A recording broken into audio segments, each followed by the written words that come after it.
The Valley of Fear by Sir Arthur Conan Doyle. Part 1. The Tragedy of Birlstone. Chapter 1. The Warning. "I'm inclined to think," said I. "I should do so," Sherlock Holmes remarked impatiently. "I believe that I am one of the most long-suffering of mortals, but I'll admit that I was annoyed at the sardonic interruption." "Really, Holmes," said I severely, "you are a little trying at times." He was too much absorbed with his own thoughts to give any immediate answer to my remonstrance. He leaned upon his hand, with his untasted breakfast before him, and he stared at the slip of paper which he had just drawn from its envelope. Then he took the envelope itself, held it up to the light, and very carefully studied both the exterior and the flap.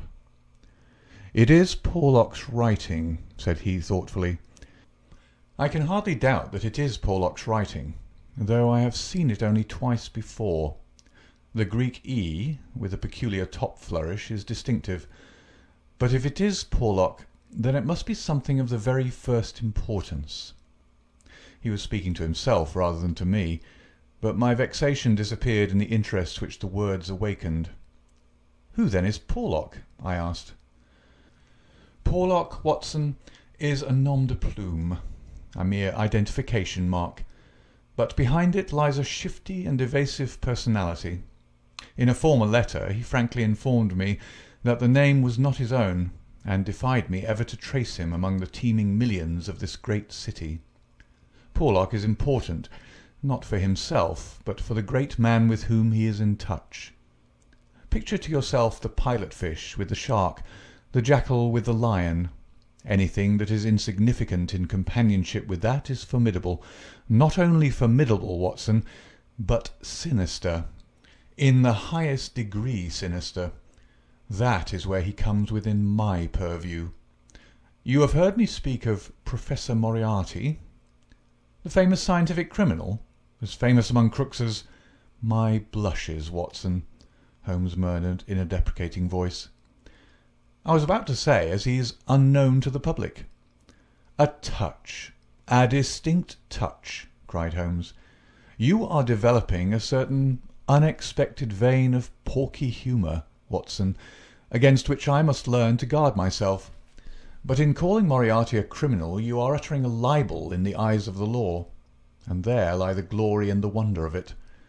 The greatest schemer of all time, the organiser of every devilry, the controlling brain of the underworld, a brain which might have made or marred the destiny of nations.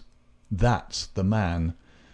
But so aloof is he from general suspicion, so immune from criticism, so admirable in his management and self-effacement, that for those very words that you have uttered he could hale you to a court and emerge you with your heart's pension as a solation for his wounded character. Is he not the celebrated author of The Dynamics of an Asteroid, a book which ascends to such rarefied heights of pure mathematics that it is said that there was no man in the scientific press capable of criticising it?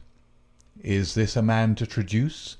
Foul-mouthed doctor and slandered professor? Such would be your respective rôles. That's genius, Watson, but if I am spared by lesser men, our day will surely come." "May I be there to see!" I exclaimed devoutly. "But you were speaking of this man Porlock." "Ah, yes. The so-called Porlock is a link in the chain some little way from its great attachment. Porlock is not quite a sound link between ourselves. He is the only flaw in that chain so far as I have been able to test it." "But no chain is stronger than its weakest link." "Exactly, my dear Watson. Hence the extreme importance of Porlock." Led on by some rudimentary aspirations towards right, and encouraged by the judicious stimulation of an occasional £10 note sent to him by devious methods, he has once or twice given me advance information which has been of value, that highest value which anticipates and prevents rather than avenges crime. I cannot doubt that, if we had the cipher, we should find that this communication is of the nature that I indicate. Again Holmes flattened out the paper upon his unused plate.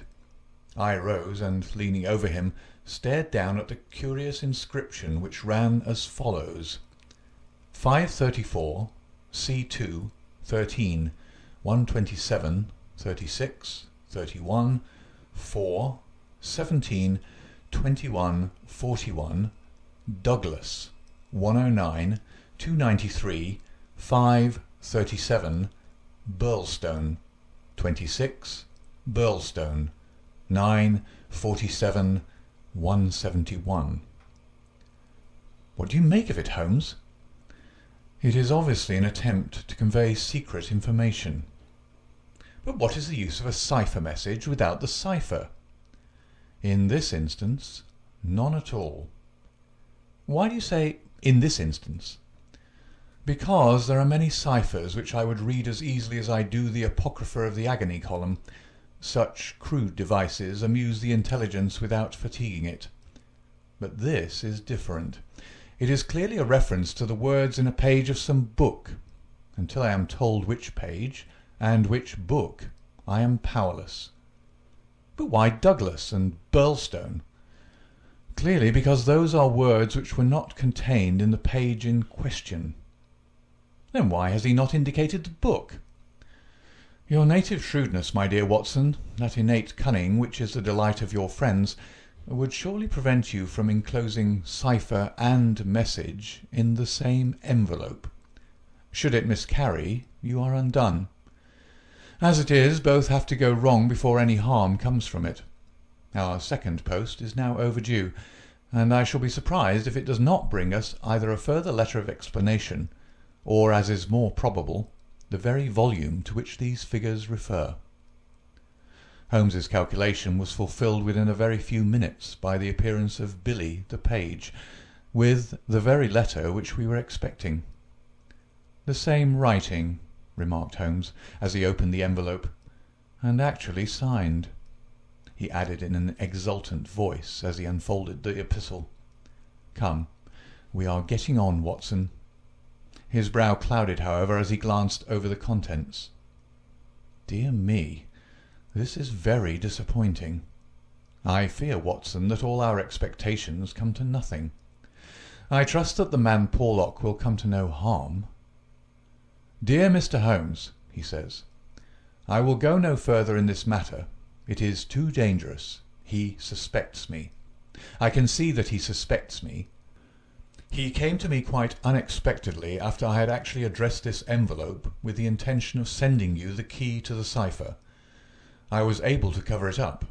If he had seen it, it would have gone hard with me, but I read suspicion in his eyes. Please burn the cipher message, which can now be of no use to you. Fred Porlock." Holmes sat for some little time, twisting this letter between his fingers and frowning as he stared into the fire. "After all," he said at last, "there may be nothing in it. It may be only his guilty conscience. Knowing himself to be a traitor, he may have read the accusation in the other's eyes. The other being, I presume, Professor Moriarty?" "No less. When any of that party talk about 'he,' you know whom they mean. There is one predominant 'he' for all of them. But what can he do?" That's a large question. When you have one of the first brains of Europe up against you, and all the powers of darkness at his back, there are infinite possibilities. Anyhow, friend Porlock is evidently scared out of his senses. Kindly compare the writing in the note to that upon its envelope, which was done, he tells us, before this ill-omened visit. The one is clear and firm, the other hardly legible. Why did he write it at all? Why did he not simply drop it? Because he feared I would make some inquiry after him in that case, and possibly bring trouble on him. "No doubt," said I. "Of course." I had picked up the original cipher message and was bending my brows over it. "It's pretty maddening to think that an important secret may lie here on this slip of paper, and that it is beyond human power to penetrate it." Sherlock Holmes had pushed away his untasted breakfast and lit the unsavoury pipe, which was the companion of his deepest meditations. "I wonder," said he, leaning back and staring at the ceiling, Perhaps there are points which have escaped your Machiavellian intellect. Let us consider the problem in the light of pure reason. This man's reference is to a book. That is our point of departure. A somewhat vague one. Let us see then if we can narrow it down.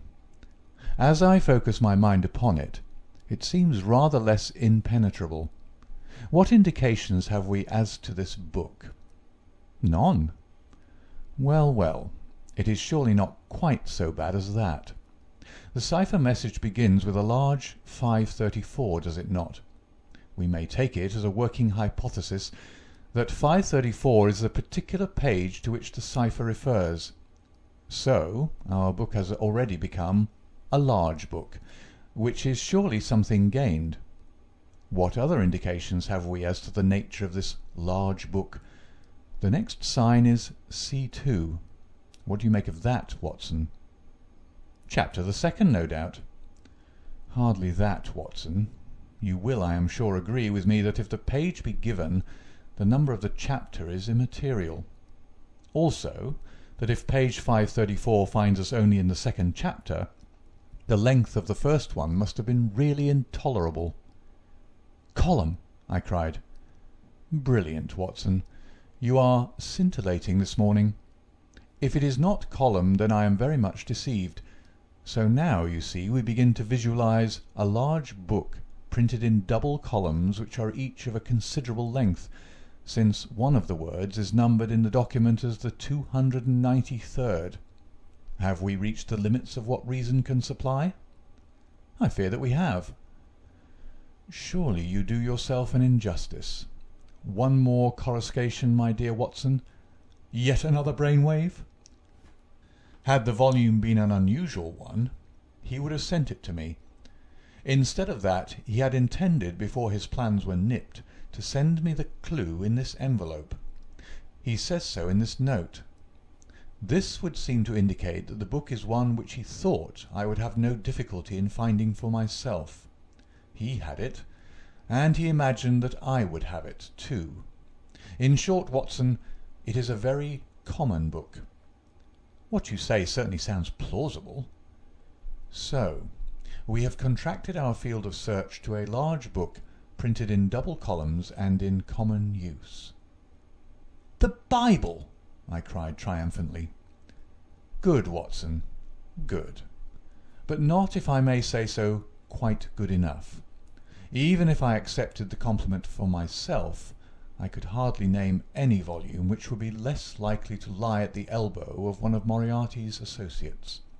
Besides, the editions of Holy Writ are so numerous that he could hardly suppose that two copies would have the same pagination.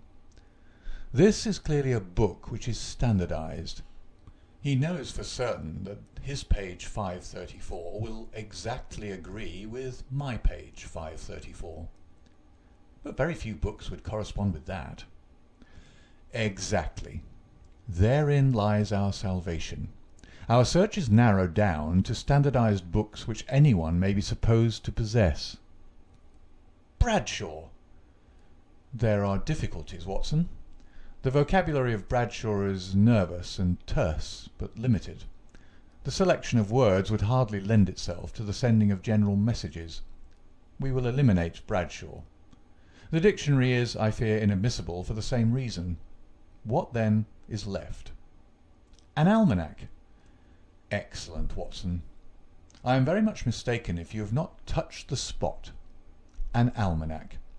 Let us consider the claims of Whitaker's almanac. It is in common use. It has the requisite number of pages. It is in double column. Though reserved in its earlier vocabulary, it becomes, if I remember right, quite garrulous towards the end. He picked the volume from his desk. Here is page 534, column 2, a substantial block of print dealing, I perceive, with the trade and resources of British India. Jot down the words, Watson. Number 13 is Mahratta. Not, I fear, a very auspicious beginning. Number 127 is government, which at least makes sense, though somewhat irrelevant to ourselves and Professor Moriarty. Now, let us try again. What does the Mahratta government do? Alas, the next word is pig's bristles. We are undone, my good Watson. It is finished. He had spoken in jesting vein, but the twitching of his bushy eyebrows bespoke his disappointment and irritation. I sat helpless and unhappy, staring into the fire. A long silence was broken by a sudden exclamation from Holmes, who dashed at a cupboard from which he emerged with a second yellow-covered volume in his hand. "We pay the price, Watson, for being too up-to-date," he cried. "We are before our time and suffer the usual penalties. Being the 7th of January, we have very properly laid in the new almanac. It is more than likely that Porlock took his message from the old one. No doubt he would have told us so had his letter of explanation been written. Now, let us see what page 534 has in store for us. Number 13 is there, which is much more promising. Number 127 is. There is." Holmes's eyes were gleaming with excitement, and his thin, nervous fingers twitched as he counted the words. "Danger! Ha, ha! Capital! Put that down, Watson. There is danger. May come very soon. 1. Then we have the name Douglas. Rich country. Now. At Birlstone House. Birlstone. Confidence is pressing. There, Watson. What do you think of pure reason and its fruit? If the greengrocer had such a thing as a laurel wreath, I should send Billy round for it." I was staring at the strange message which I had scrawled as he deciphered it upon a sheet of foolscap on my knee. "What a queer scrambling way of expressing his meaning," said I. "On the contrary, he has done quite remarkably well," said Holmes. "When you search a single column for words with which to express your meaning, you can hardly expect to get everything you want. You're bound to leave something to the intelligence of your correspondent. The purport is perfectly clear. Some devilry is intended against one Douglas, whoever he may be, residing as stated, a rich country gentleman. He is sure, confidence was as near as he could get to confident, that it is pressing. There is our result, and a very workmanlike little bit of analysis it was." Holmes had the impersonal joy of the true artist in his better work, even as he mourned darkly when it fell below the high level to which he aspired. He was still chuckling over his success when Billy swung open the door, and Inspector MacDonald of Scotland Yard was ushered into the room. Those were the early days at the end of the 80s, when Alec MacDonald was far from having attained the national fame which he has now achieved. He was a young but trusted member of the detective force, who had distinguished himself in several cases which had been entrusted to him. His tall, bony figure gave promise of exceptional physical strength, while his great cranium and deep-set, lustrous eyes spoke no less clearly of the keen intelligence which twinkled out from behind his bushy eyebrows. He was a silent, precise man, with a dour nature and a hard Aberdonian accent. Twice already in his career had Holmes helped him to attain success, his own sole reward being the intellectual joy of the problem. For this reason, the affectation and respect of the Scotchman for his amateur colleague were profound, and he showed them by the frankness with which he consulted Holmes in every difficulty. Mediocrity knows nothing higher than itself, but talent instantly recognizes genius, and MacDonald had talent enough for his profession to enable him to perceive that there was no humiliation in seeking the assistance of one who already stood alone in Europe, both in his gifts and in his experience. Holmes was not prone to friendship, but he was tolerant of the big Scotchman, and smiled at the sight of him. "You are an early bird, Mr. Mac," said he. "I wish you luck with your worm. I fear this means that there is some mischief afoot." "If you said hope instead of fear, it would be nearer the truth, I'm thinking, Mr. Holmes," the inspector answered with a knowing grin. "Well, Maybe a wee nip would keep out the raw morning chill. No, I won't smoke, I thank you. I'll have to be pushing on my way, for the early hours of a case are the precious ones, as no man knows better than your own self. But... The inspector had stopped suddenly, and was staring with a look of absolute amazement at a paper upon the table. It was the sheet upon which I had scrawled the enigmatic message. Douglas, he stammered. Birlstone? What's this, Mr. Holmes? Man, it's witchcraft. Where's the name of all that is wonderful did you get these names? It is a cipher that Dr. Watson and I have had occasion to solve. But why? What's amiss with the names? The inspector looked from one to the other of us in dazed amazement. Just this, said he, that Mr. Douglas of Birlstone Manor House was horribly murdered last night. End of chapter 1.